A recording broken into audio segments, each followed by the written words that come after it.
মহাবাহু ব্ৰহ্মপুত্ৰ আৰু জীৱকুললৈ চৰম ভাবুকি মোকালমোৱাৰ বৰলীয়া জান বিষাক্ত হৈ পৰিছে। কেইবাখনো গাঁৱৰ মাজেৰে বৈ যোৱা বৰলীয়া জান বিষাক্ত কৰি তুলিছে মেৰুৱাটাৰী আৰু কাণবাৰী গাঁৱৰ একাংশ কাণ্ডজ্ঞানহীন লোকে। চাউলখোৱা নৈৰ পৰা ব্ৰহ্মপুত্ৰ নৈ সংযোগী বৰলীয়া জান বিষাক্ত হৈ পৰিছে। কাণবাৰী গাঁৱৰ একাংশ লোকে গেৰা পচা আৱৰ্জনা পেলাই জানটো বিষাক্ত কৰি তুলিছে।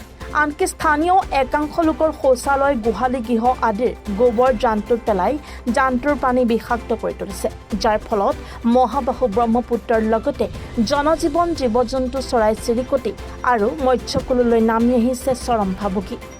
প্ৰশাসনে জানটো পৰিষ্কাৰ কৰি সুৰক্ষিত কৰিবৰ বাবে সচেতন ব্যক্তিয়ে দাবী জনাইছে।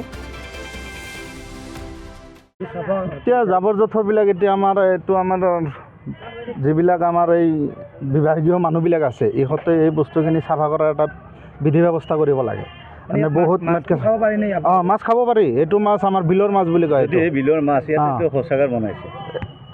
এতিয়া কিছুমান ওচৰে পাঁজৰে তোমাৰ কিছুমানে লেট্ৰিন চেট্ৰিন কিবা কিবি দি মানুহে হেৰি কৰিছে, তো এইটো এক হিচাপত ভাল কৰা নাই। লেট্ৰিন বনাইছে কিছুমানে। এইটো নদীত নামে ডাইৰেক্ট আমাৰ ব্ৰহ্মপুত্ৰ, এইটো ডাইৰেক্ট ব্ৰহ্মপুত্ৰ। মোকালমোৱাৰ পৰা আজিজ আলীৰ ৰিপৰ্ট, এনি ভাৰত 24।